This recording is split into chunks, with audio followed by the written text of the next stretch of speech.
So Dying Light, while not a perfect game, is probably one of my favorite zombie games. I've played it multiple times in both solo and co-op, and have around 330 hours of playtime in it. So it goes without saying that I've been looking pretty forward to playing the sequel. Well, after spending around 85 hours with the game so far, here are my thoughts.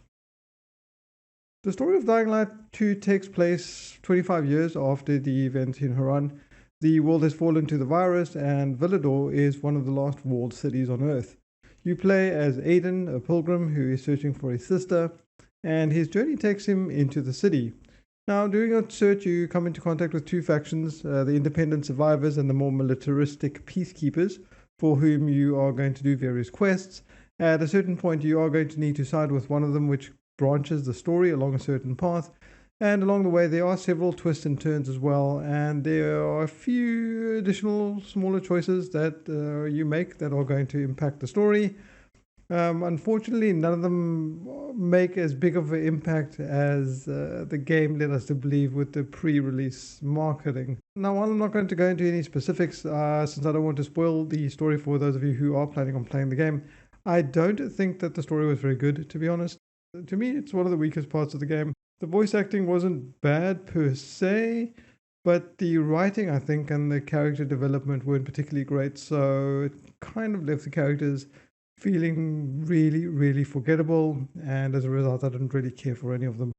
The epilogue was predictable and especially disappointing, and a screenshot ending that basically concluded with a black background and some white text sort of telling you what the result of your choices was. The whole affair kind of felt pretty rushed, almost as if Techland ran out of time or budget, or I don't know, both. The city of Villedor is divided into two major zones, Old Villedor and the Central Loop, which you unlock partway through the campaign.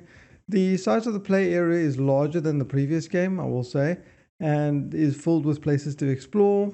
So there's dark hollows, forsaken stores, military convoys, evacuation convoys, airdrops, bandit camps, GRE anomalies, along with a number of combat and parkour challenges sort of scattered around the map. There are also a number of safe zones scattered around the map that can be unlocked, metro stations, which essentially act as fast travel points, radio stations, because every open world needs those, a few water towers, and electrical stations, which unlock either traps or traversal items in each zone, depending on which of the factions you assign the building to. Again, unfortunately, assigning these zones to any specific faction doesn't impact the story or the faction's impression of you, essentially, or their standing. Unfortunately, there aren't a great deal of variations in these zones that are just listed, which is somewhat of a letdown. There are around 6 GRE labs in Dying Light 2 versus the 12 unique quarantine zones found in the original. And not only that, but these labs are nearly identical in every way. Now, look, I understand that having some duplicated locations in a large game is understandable, but when what should be, in my opinion, some of the more interesting and exciting locations to explore are all duplicated layouts with some minor interior asset changes, it kind of comes across as low effort. The issue here is also present throughout the other building interiors and rooftop locations in the city, even down to the lootable container placements. So, the feeling of I was just here looting this exact chest 5 minutes ago is quite prevalent. Now, while this didn't really hinder my enjoyment of the game itself, it was far more noticeable here than in Dying Light 1. Some more variety here, I think, would have elevated the experience up a notch. Now, while everyone's not going to agree here, I do believe that the parkour in Dying Light 2 has been improved. There are more parkour moves available than there were before, and once you reach the central loop, you also unlock a glider, which adds a new way to move around the map. In the central loop, it's absolutely necessary to have the glider since there is a large amount of verticality in that area, and once you unlock it, you can also use it in Old Villedor. So with the glider unlocked and all the parkour moves unlocked, which unfortunately takes a bit longer than it really should, moving around the city was actually very enjoyable and fluid. The grappling hook is back as well, though it acts more as a way to swing from point A to point B rather than to pull you like it did in Dying Light 1. So while it is nice, I suppose, to have it back again, it's far less useful and cool here. But it does now have a combat application, which I'll talk about in a bit. The combat has been improved as well, in my opinion. There's an added ability to parry and the inclusion of a few new moves.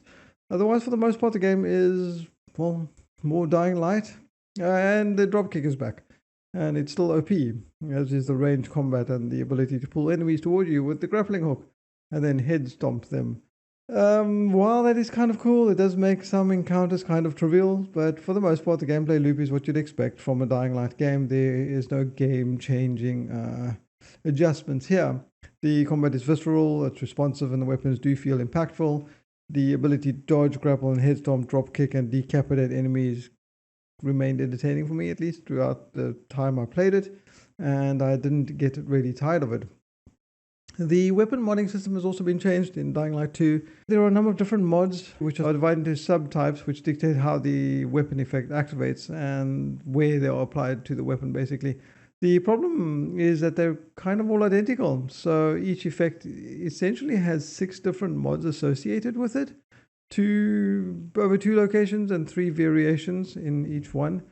What makes this worse is that each mod is incredibly grindy to upgrade, and this does not include upgradable consumables and accessories. This is probably my biggest gripe with the game, or one of my biggest gripes with the game. To put it into perspective, there are around 43 upgradable items in the game, 22 of which are weapon mods.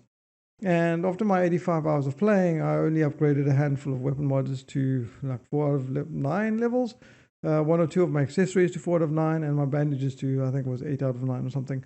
Perhaps when they talked about the 500 hours to complete the game, they were referring to how much time it would take to max out all the upgrades. Now, while it's great to have the ability to have 2 different mod effects on any given weapon, I think that the way it has been implemented struck me as a bit of an odd design choice, because for me at least, one of the most enjoyable parts of Dead Island and Dying Light was to be able to mod the cool weapons you picked up and experimenting with different types of mods. But in a system that is as grindy as the one in Dying Light 2, it really just doesn't encourage experimentation. There is a gear system in the game now as well, where certain pieces of gear will add stat bonuses. You can tend toward a specific guild, ranger, archer, tank, medic, and brawler, I recall. And so you can sort of focus your stats toward a certain type of build. But the problem is that the stat bonuses are really inconsequential at the start of the game and basically make no difference. And by the time that they aren't, your weapon's already quite powerful and you'll be steamrolling everything in the game. So yeah. Player rank, which makes a return, governs the level of armor and weapon loot you collect and zombie levels after you finish the game. It increases as you get XP in both combat and parkour, much like the first game. The survival tree is gone.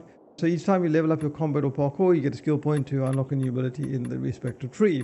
Again, much like Dying Light 1.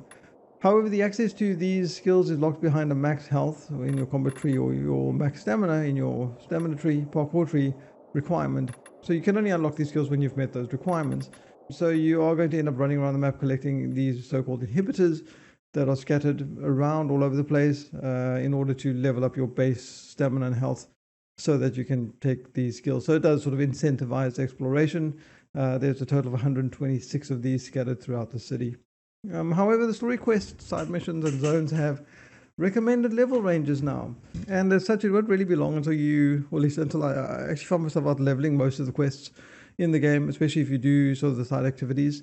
I'm not sure why these RPG mechanics were included in Dying Light 2. I don't think the game needed them. I don't think it enhanced the experience at all, and in fact in some situations I found that it actually detracted from the experience entirely.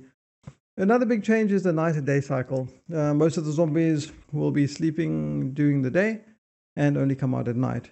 So basically what this means is that exploring indoor locations is easier during the night. The biggest change, however, is the lack of the volatiles in the streets, like in Dying Light 1, which makes night exploration far less tense and dangerous. The night is also much brighter than it was before, and now they've included an immunity system, which is essentially a timer indicating how long it is before you turn into a zombie if you are not in the light. Especially when you start, it's kind of inhibitive. You have to keep running to UV zones and drop a UV flare or use an immunity booster.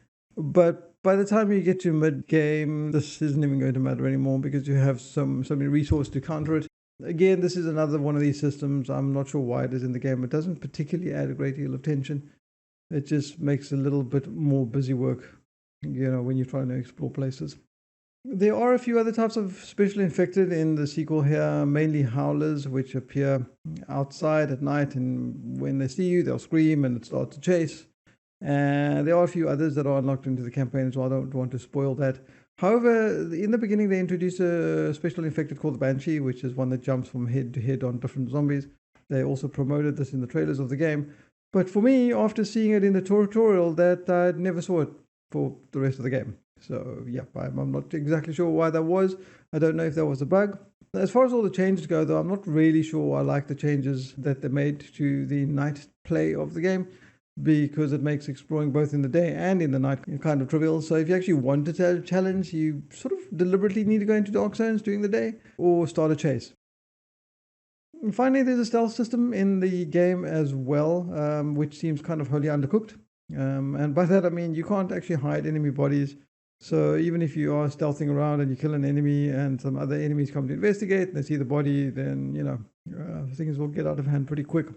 But I suppose you can use the stealth when sneaking through buildings during the day to avoid all the sleeping infected and preserve your weapon. The AI is also a little bit disappointing overall, especially when you use ranged weapons. You can shoot them from a distance to bait them, especially the human enemies. And they will come investigate the same spot where their dead friends are, and you can shoot them one after the other, and they don't seem to know.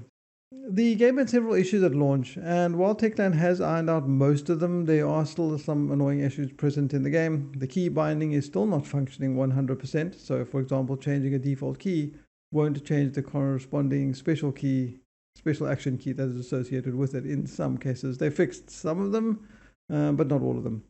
The game also appears to have an issue that causes performance degradation after playing for a while, requiring a restart in order to fix it. Honestly, these were the biggest issues that I had. There were a few smaller bugs as well, but nothing game-breaking, missing audio, zombies T-posing when I killed them, or kind of occasional animation glitches, survivor sense not working, and some lighting anomalies in certain situations. As far as co-op goes, I never had any issues with disconnects, though I have heard numerous reports about this. The game supports up to 4 players in co-op, but you should keep in mind though that the level of the equipment you will loot in a co-op game is going to be based on your player's rank, and the levels of the enemies is going to be based on the host's rank. And finally, the story progress only affects the host's game. And anyway, despite all of these issues that I've spoken about with Dying Light 2, the game is fun. I really enjoyed it in co-op, and I do hope that Techland will add a New Game Plus mode. Since the first game had it, which would give me more incentive to go back and keep playing with the same character to actually continue upgrading my mods. The moment-to-moment gameplay was a lot of fun, if a little repetitive, depending on who you are, I suppose. Is it better than Dying Light 1? It was better in some ways, but as a whole, I feel that Dying Light 1 still left a far more memorable impression on me. Honestly, I don't think this is worth picking up at full price, not in its current state, at least for most people. If you're a fan of the original game, I'd say that it's worth picking up on sale. If not, the sequel isn't going to really change your mind about anything. It's basically more Dying Light. But nevertheless, I am excited to see what the developers will improve and add going forward. The post-launch support for Dying Light 1 was actually excellent, and I expect no less from Dying Light 2. Hope you enjoyed the video. Hope some of you did find it helpful, and I will see you in the next one.